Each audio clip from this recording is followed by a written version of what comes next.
Have you ever wondered why some people seem to thrive in their golden years while others struggle? What's their secret? Hello, friends. I'm an 80-year-old man who's learned a thing or two about life. Today, I want to share with you 9 things I wish I'd stopped doing earlier. These aren't just empty words. They're hard-earned lessons from a life fully lived. 1. Stop postponing your dreams. How many times have you said, "I'll do it when I retire"? I used to say that too. But here's the unvarnished truth. There's no perfect time. Life doesn't wait for our schedules, and neither should our dreams. I dreamed of sailing around the world. After retirement, I'd say, as if retirement was a magical key that would unlock all possibilities. But when retirement came, so did unexpected health issues. I still sailed, but not as I'd imagined. The journey was shorter, less adventurous than I'd dreamed. Don't make my mistake. Don't wait for the right moment. It's a myth, a mirage that keeps shifting just beyond your reach. The right moment is now. Your health, your energy, they're at their peak right now. Use them. Cherish them. Don't take them for granted. Remember, dreams don't come with expiration dates, but our bodies do. Our capabilities do. Act now while you can fully enjoy the experience, while you can immerse yourself in the adventure without limitations. What's that thing you've always wanted to do? Is it learning a new language, starting a business, writing a book? Whatever it is, write it down. Now make a plan to do it this year. Not next year, not in 5 years. This year. Break it down into small, manageable steps. Take the first step today. You see, life is not about reaching a destination. It's about the journey. It's about the experiences we gather along the way. Don't postpone these experiences. Embrace them now. Let them shape you, challenge you, inspire you. Your future self will thank you for the memories you create today. 2. Stop pretending to be someone you're not. For years, I wore a mask. The successful businessman, the tough guy who never showed emotion, the person I thought others wanted me to be. It was exhausting. It was suffocating. And worst of all, it kept me from truly connecting with others and myself. One day, I broke down crying at my grandson's recital. Beautiful music does that to me. It always has, but I'd always hidden it. And you know what? The world didn't end. My family didn't laugh or judge. They loved me more for it. They saw me, the real me, perhaps for the first time. Being authentic is freeing. It's like taking off a heavy backpack you've carried for years. Suddenly you can breathe, you can move, you can dance to your own rhythm without fear of judgment. Who are you, really? What do you love? What moves you? What quirks make you uniquely you? Embrace it all. The passions that light you up from within. The vulnerabilities that make you human. The experiences that have shaped you. They make you, you. And you are wonderful just as you are. Life's too short for pretenses. Be real. Be you. It's the greatest gift you can give yourself and others. When you're authentic, you give others permission to be authentic too. You create space for genuine connections, for relationships built on truth rather than expectations. Remember, you're not here to live up to someone else's idea of who you should be. You're here to be you, fully, unapologetically, gloriously you. Embrace your uniqueness. Let your true colors shine. The world needs the authentic you, not a pale imitation of someone else. 3. Stop over-supporting adult children. This one's tough. We love our kids. We want to help. We want to protect them from hardship. But sometimes our help hurts. Sometimes in our desire to support, we end up crippling. My son struggled financially in his 30s. I kept bailing him out, paying his rent when he came up short, covering his car payments. It seemed kind. It felt like what a good parent should do. But I was crippling him. I was denying him the opportunity to learn, to grow, to become resilient. When I finally stopped, it was hard. He struggled. He faced eviction notices. His car was repossessed.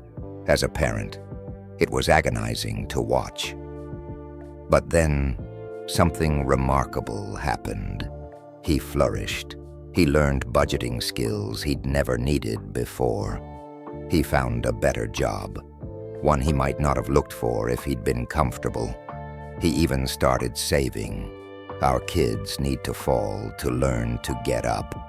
It's how they grow strong. It's how they build confidence in their own abilities. When we constantly catch them, we send a message that we don't think they can handle life on their own. And eventually, they start to believe it. Love your children, but let them face life's challenges. They're more capable than you think, more resilient than you imagine.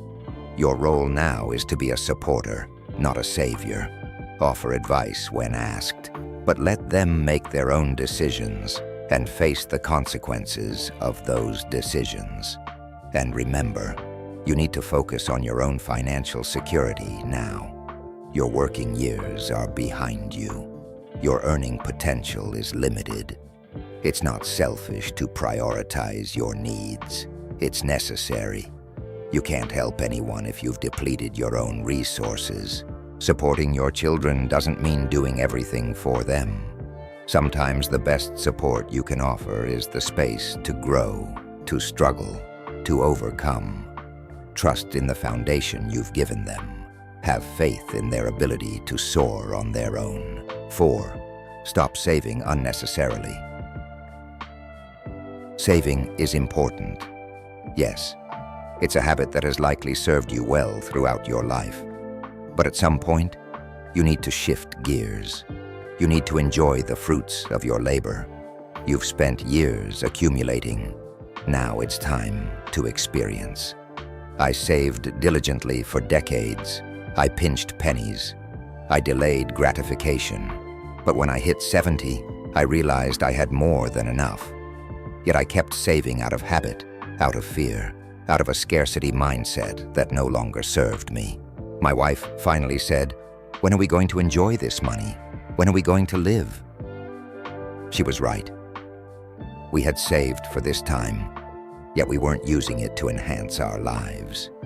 We started traveling, not just to tourist spots, but to places that had always intrigued us. We tried new restaurants, savoring cuisines we'd never experienced. We supported causes we cared about, feeling the joy of making a difference. It brought us joy. It enriched our lives. It gave us stories to tell, memories to cherish. If you've saved well, give yourself permission to spend. Create experiences, make memories. That's what life is about. Money is a tool, not an end in itself. Use it to craft a life rich in experiences, in connections, in moments of joy. This doesn't mean being reckless. It means being intentional. It means aligning your spending with your values, with what truly brings you joy. It means investing in experiences that will enrich your life and the lives of those around you. Remember, you can't take it with you, but you can use it to create a legacy of experiences, of positive impact, of a life well lived. Don't let your savings become a source of stress or missed opportunities. Let them be a source of joy, of exploration, of giving back. Your future is now. Live it fully. 5. Stop spending on things that don't bring joy. We accumulate so much stuff over the years. Closets full of clothes we rarely wear. Garages packed with gadgets we barely use. Shelves lined with books we'll get around to reading someday. But how much of it truly makes us happy? How much of it actually enhances our lives? I used to buy the latest gadgets, thinking they'd make life better, easier, more exciting. But the joy was always short-lived. The novelty would wear off, and I'd be left with just another thing taking up space in my home and my life. Now, I focus on experiences and relationships. A dinner with old friends, sharing stories and laughter. A concert with my grandkids, seeing the music through their eyes, a quiet evening watching the sunset with my wife. These are the things that truly matter. These are the things that bring lasting joy. Look at your spending. Really look at it. Does it align with your values? Does it bring lasting happiness? Or is it just momentary pleasure, quickly replaced by the need for the next thing? If it's the latter, it's time to redirect those resources. Spend on things that nurture your soul, on experiences that broaden your horizons, on gifts that strengthen your relationships, on causes that make the world a little bit better. Remember, at the end of the day, it's not about having the most toys. It's not about keeping up with the Joneses. It's about having the most joyful moments. It's about creating a life rich in experiences, in connections, in purpose. Declutter your life, not just your home, but your expenses too. Let go of the things that don't serve you, that don't bring you joy. Make space for what truly matters. You might find that less really is more.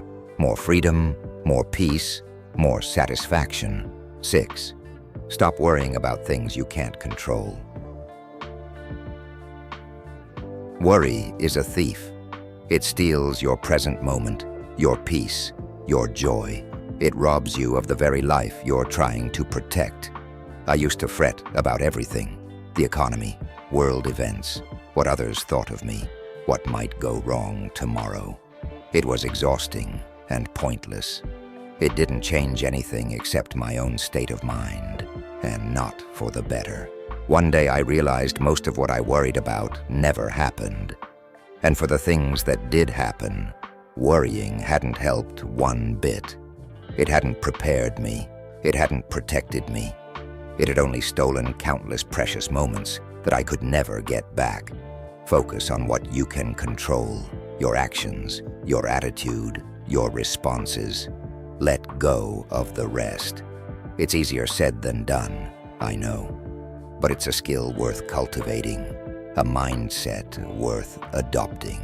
When you find yourself worrying, ask yourself, can I do something about this right now? If yes, do it. Take action. If no, then let it go. Redirect your energy to something productive, something joyful, something within your control. Life becomes so much lighter when you're not carrying the weight of the world on your shoulders. You'll find more peace, more joy in the present moment. You'll be more resilient when challenges do come, because you haven't depleted your emotional resources on imaginary problems. Remember, the only moment you're guaranteed is this one. Don't waste it on worries about a future that may never come. Live now, fully, presently. That's the secret to a life well lived. 7. Stop comparing yourself to others. In this age of social media, it's easy to fall into the comparison trap. But let me tell you, it's a path to misery. It's a game you can never win, because there will always be someone who seems to have more, do more, be more. I used to look at my neighbors' new cars, my colleagues' promotions, my friends' exotic vacations, and feel inadequate. But I was missing the point. I was comparing my behind the scenes to everyone else's highlight reel. Your journey is unique. Your challenges, your triumphs, your growth, they're all uniquely yours. Your definition of success should be too. What brings you fulfillment might be very different from what brings fulfillment to others. And that's okay. In fact, that's beautiful. I've learned to measure my life by my own yardstick. Am I kind? Do I make a difference in the lives of others? Am I true to myself? Am I growing, learning, evolving? These are the questions that matter. These are the measures of a life well lived. Remember, the grass isn't greener on the other side. It's greener where you water it. Focus on nurturing your own life, your own growth, your own happiness. Celebrate others' successes without diminishing your own. Be inspired by others. but don't try to be them. Your life is a unique masterpiece. Don't waste time wishing it looked like someone else's. Appreciate its unique colors, its distinctive brushstrokes. It's yours, and that makes it beautiful. Time is the most precious resource we have, yet we often waste it, as if we had an unlimited supply. We put off important conversations. We delay pursuing our passions. We spend hours on mindless activities that don't enrich our lives or bring us joy. At 80, I'm acutely aware of how finite our time is. Each day is a gift, not a guarantee. Each moment is an opportunity, not a given. Start treating your time with respect. Spend it on things that matter, with people who matter. Invest it in pursuits that light you up, that challenge you, that help you grow. Ask yourself, if I only had a year left, how would I spend my time? Then start living that way now. Because the truth is, none of us know how much time we have left. A year, a decade, more. It's all uncertain. What is certain is that we have this moment right now. Don't postpone joy. Don't delay forgiveness. Don't put off telling people you love them. Do it now. Have that difficult conversation you've been avoiding. Take that trip you've been dreaming about. Learn that skill you've always been curious about. Time is not just about quantity. It's about quality. It's about being present in each moment, fully engaged in your life. It's about creating memories, nurturing relationships, pursuing passions. Remember, at the end of our lives, we won't wish we'd spent more time at the office, or more time worrying, or more time scrolling through social media. We'll wish we'd spent more time with loved ones, more time doing what we love, more time making a difference. Make your moments count. Fill them with purpose, with love, with growth. That's how you create a life of no regrets. Your health is your wealth. It's the foundation everything else is built on. Without it, all the money, success, and achievements in the world mean little. I used to think I was invincible. Long hours at work, poor diet, no exercise, minimal sleep. I thought I could handle it all. I put my health on the back burner, always promising I'd take care of it later. But later came with a vengeance. Heart problems, diabetes, chronic pain. The bill for my neglect came due, and it was steep. Now, I prioritize my health above all. Daily walks in nature, nutritious meals full of colorful vegetables, regular checkups, adequate sleep. These aren't luxuries, they're necessities. And let me tell you, it makes a world of difference. I have more energy, I'm more resilient to stress, I enjoy life more fully. Your body is the vehicle that carries you through life. Treat it well, nourish it, move it, rest it, listen to it. It's never too late to start, but earlier is always better. Small changes, consistently applied, can lead to big results. Remember, health isn't just about living longer, it's about living better. It's about having the energy to play with your grandkids. It's about being able to travel and explore new places. It's about waking up each day feeling good, ready to embrace what life has to offer. And health isn't just physical, it's mental and emotional too. Nurture your mind with new learning, with creativity, with meaningful connections. Care for your emotional well-being through meditation, through expressing your feelings, through spending time in nature. Investing in your health is investing in your quality of life. It's investing in your ability to fully enjoy your golden years, to pursue your passions, to be there for your loved ones. Don't wait for a wake-up call. Make your health a priority now. Your future self will thank you.